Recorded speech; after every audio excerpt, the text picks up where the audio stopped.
Hola, Pepsi Cola. This is Jump and Shoot playing Battlefield Hardlines, the Kyle Rittenhouse edition, and we are going to save the world. The last episode, I had to skip a bunch of. I stopped the recording and I had to skip a bunch of cutscenes. Basically, the dealer king dude, he pulled a Dr. Eggman and used Space Colony Arc to blow up the Capitol or some shit, and everyone's freaking out. So that's where we're at right now. Geo, there's a call from Boreal. A call from Boreal. At this time of day, at this time of year. I don't forget the last one. Geo, can you hear me? Mr. Boreal, are you okay? Somehow, yes. Oh yeah, he blew up he blew up the Waza space station or center or whatever the fuck it is. Today's topic is very... I'm gonna try to breeze past this one because I was trying to watch a new podcast from the All Things Comedy podcast. This is where they host a lot of the comedians podcast. So far, I'm kind of dropping off of George Lopez. I hate when they repeat themselves. And then a lot of the time Gil, he always brings up that I caught the Night Stalker. He repeats himself for sure. George, I don't know. I'm getting sick of his old person boomer shit. It's like he's always like, but he finds out what modern people, like younger people are doing. Like, oh yeah, they do TikTok, they watch YouTube, they play video games, they whatever. He's like, man, why do people do that now? I mean, we become so like socially inept all of a sudden. Just, what is that? What makes people do that? He always asks like, what makes people do that? Like as if he's gonna get to the bottom of it in like a fucking casual podcast. All right, what do we gotta do? Go to Waza. I wish it was like a hub world, not like the space zone or U-Trans or whatever. I think I can go here. Okay, but yeah, it just gets annoying when he's always like, what makes people do that? When they talk about serial killers, or because Gil he was a detective or whatever, so he's always talking about like motive. He's like, what makes people do that? What makes people do this? What makes people do that? Like, you're not gonna get to the bottom of it just from talking about it. Anyway, God. So I tried watching someone new, and I don't remember his name. Oh, I have the thumbnail saved in my PC. Real quick. It is Chad and JT. No, wait. I don't know who the host is and who the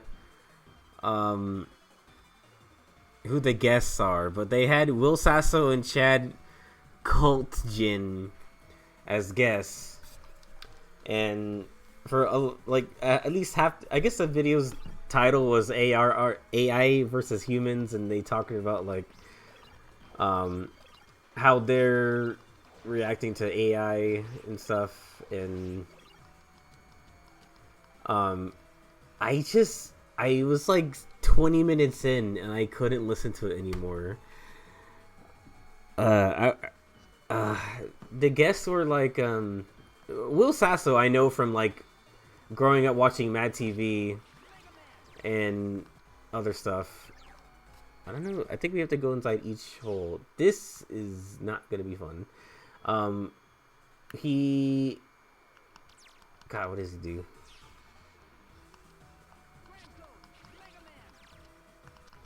Okay, first of all, he's talking about how he's been asked to do by a company, like, trying out this AI podcast in which they use an algorithm to pick their topics for them in discussion. And like, I guess what it does is it goes through their interests and finds like either similarities or just like picks topics for them. And I'm hearing this, I'm like, how inept are you at conversation to even like need to try this for entertainment?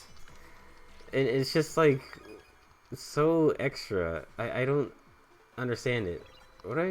Oh, there she is. I didn't have to come in here for long.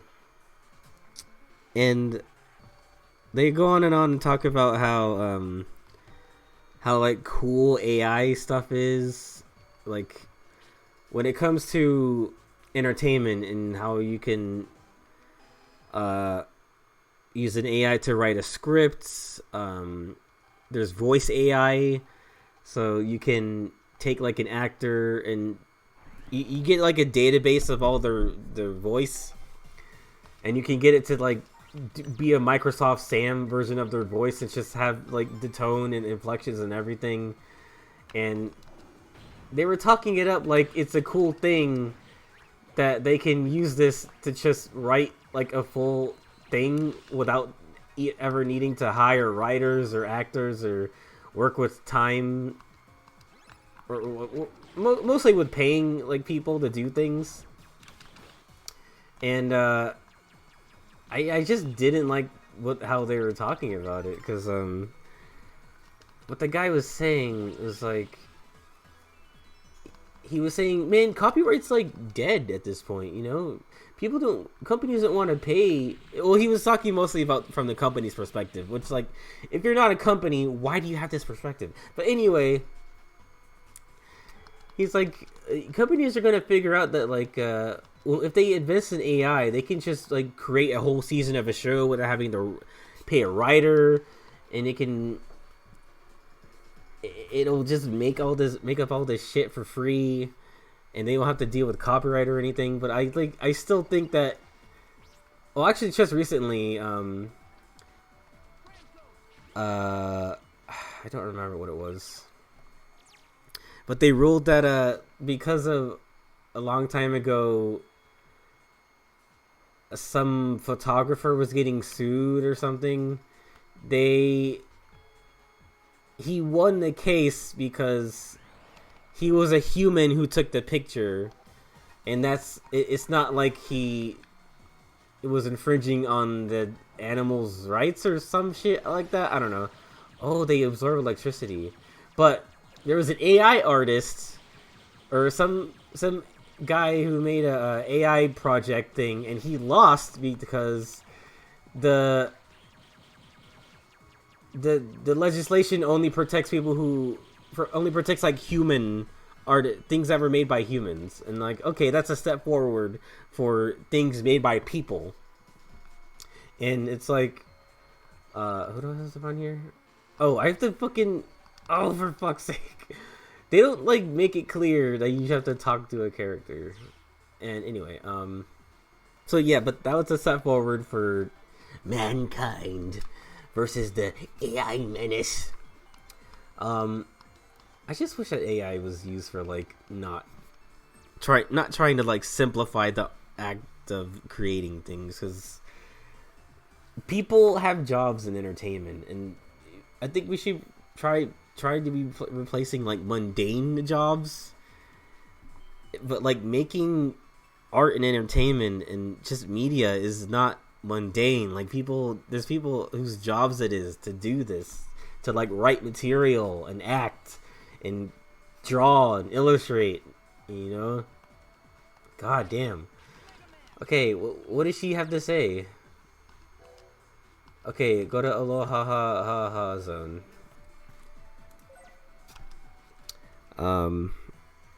Okay, but yeah, the guests on the podcast are also talking like, yeah, copyright is dead, and you know, because yeah, I'm repeating myself again, but Netflix can like basically make a show for free, and they can cut out the middleman and just get what they want, and nobody was gonna know the difference. It's like, that is extremely pessimistic, because we will know the difference, and we're not gonna put our we're gonna spend money on like shit that's noticeably bad because it's made by AI.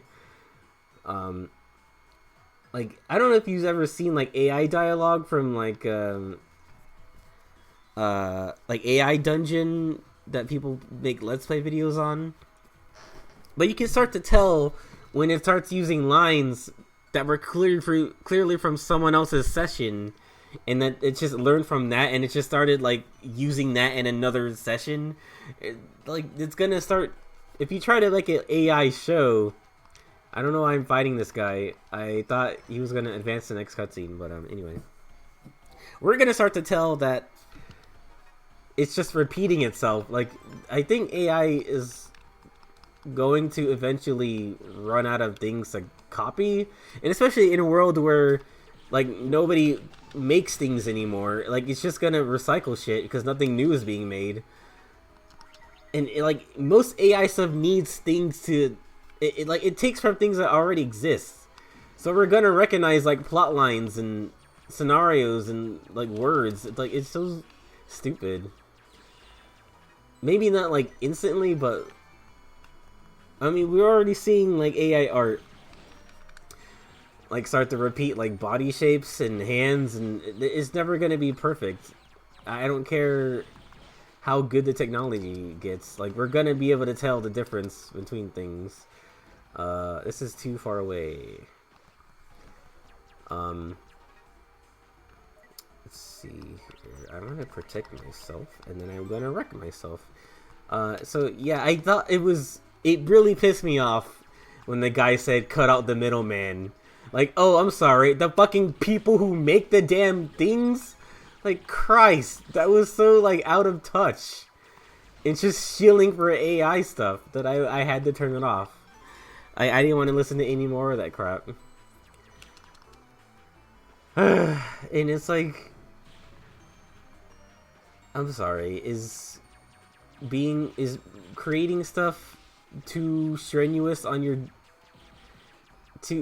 is this really worth like trying to replace people? Like, because I genuinely don't think it is. Hey. Whoa.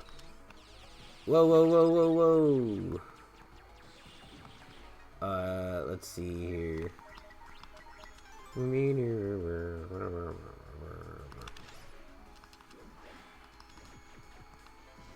I wish this guy would like fuck off. I don't know how to get to level 200.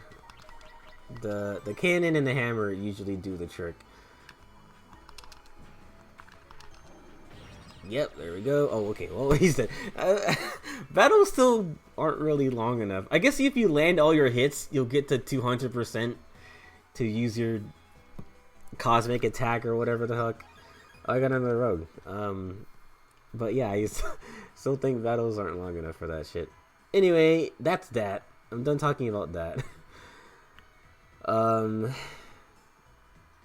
So I've been trying to go through my Switch games that I bought last year and just kind of like 100% them.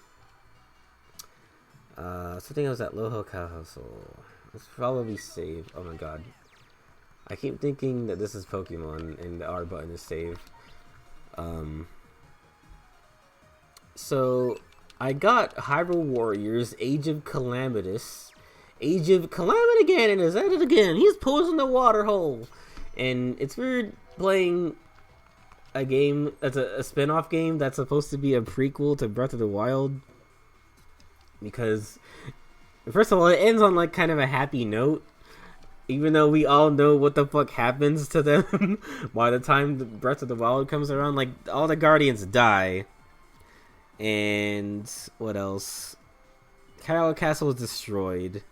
The road goes to shit. And then all the what's it called? The robots get taken over. They're taking over the Navy.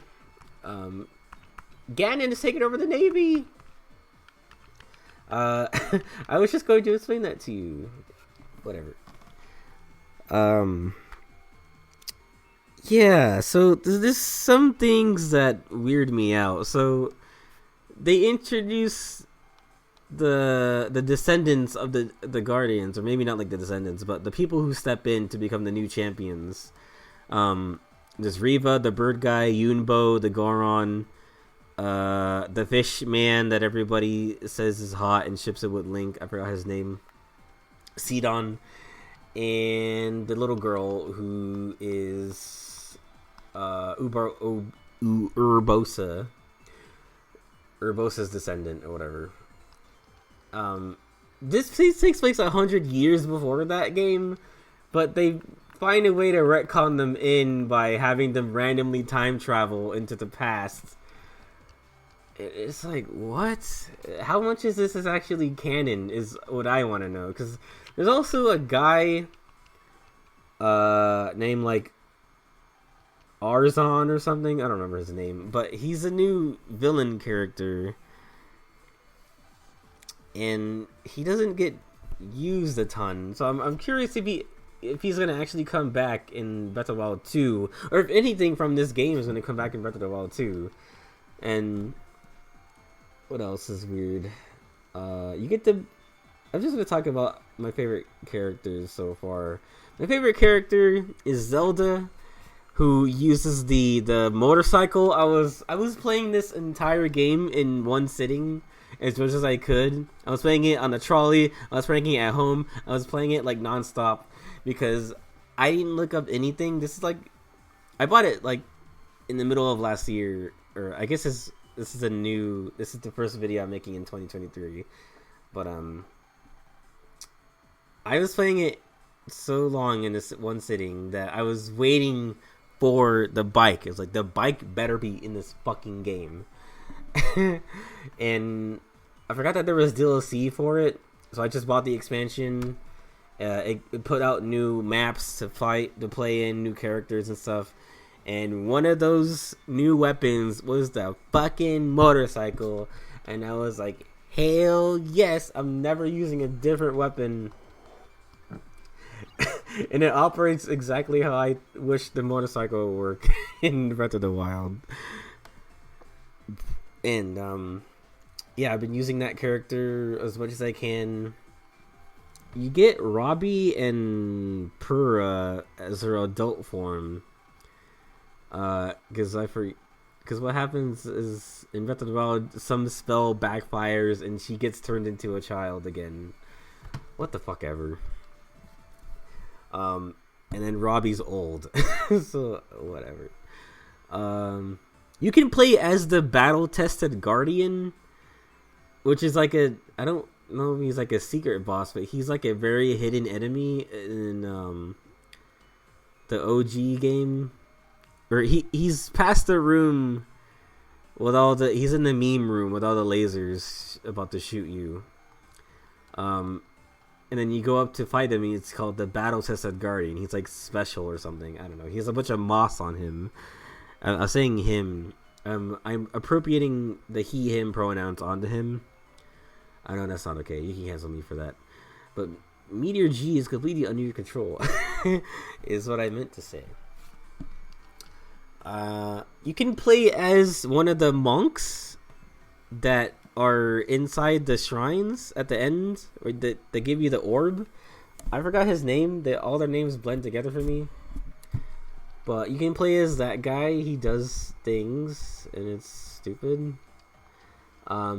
What's weird for me is that in terms of what the characters can do, they all have that special meter, or you can press A and they do a special attack. But there's no magic meter, and a lot of things are based around just the light and strong attacks, and it's like there's nothing much else to it. What's also weird is that I guess their gimmicks, they want you to use their like character gimmicks more, which is a replacement for the magic meter, but there's no other additional mechanic that like makes you do things better. Like, you know, I guess it's called the focus meter, not the magic meter. The green bar, you know. And there's also, you can use rods and the the stasis, not the stasis items, the rune items. They kind of replace all the items from the OG Hyrule Warriors game, where it's just instead of like boomerang, bomb, claw shot, whatever, it's just the bomb, stasis, magnet, whatever. So I guess it's well-rounded, and it's just in a different way. I was hesitant on buying it because I like that it looked a lot better, and it looks like it definitely runs a lot better. It runs smoother than the first Hyrule Warriors game. The enemy limit doesn't slow the game down, and there's like a lot more. It could do a lot more. It looks better. I was like, I wish they made another Zelda Hyrule Warriors game with like all of Zelda, not just Breath of the Wild, but looking better like this. Cause I'm developing mixed feelings towards Breath of the Wild. It was great it was fresh for the series, but now I'm having a problem with a lot of games coming out like many years after it, just trying to like copy its format. And I guess that's not. It is Breath of the Wild's fault. What am I saying? Why do other companies think they just have to copy the idea of another? Just like God. But anyway, I like the original Breath of the Wild. I like the original Hyrule Warriors game because it celebrates all of Zelda, and you get like a lot more diverse characters from other games. Whereas, like, I feel like it was kind of a stretch when they started doing characters from Breath of the Wild. It's like, okay, who do we have? You have Link, Zelda, the 4 champions, and then who else do you fucking put in here? So they had to come up with a design for young Impa, who's like a Sheikah ninja girl who uses clones to fight. And then what else is there? There's the 4 descendant children who are kind of retconned to be here. You can play as the Yiga clan, or just the what's his name? Kuga? I don't remember. I think it's Koga. And his presence in the game is weird because I don't know how old he's supposed to be, but he's already old in that game. And then you remember that OG Breath of the Wild takes place 100 years after that. So, like, is he just 100 years old more than? And I think there's also some characters that are just still there somehow. Like, there's a Kochi's dye shop. The guy that lets you change the color of your clothes, he's there. He runs a shop. And I'm like, how the fuck is he alive in Breath of the Wild then? So I'm like, what?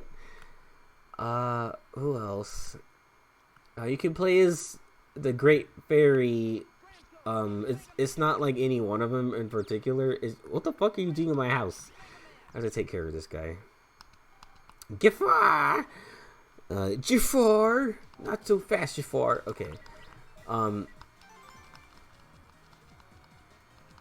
Yeah, some characters have like no place being there. You play the Great Fairy one. You play as like one unit, and okay, it's, first of all, they walk around inside the fountain, and the fountain just moves, I guess, and then they all, like, as you attack, they'll switch between each other, and it's just something that kind of alternates. And it's like, I'm trying to save, just save, gosh. And that's weird. I already said the Battle Tested Guardian is there. And who else? I don't like playing as Mipha. I don't like playing as most. Okay, the king. You can play as King Rome, the king of town in this game.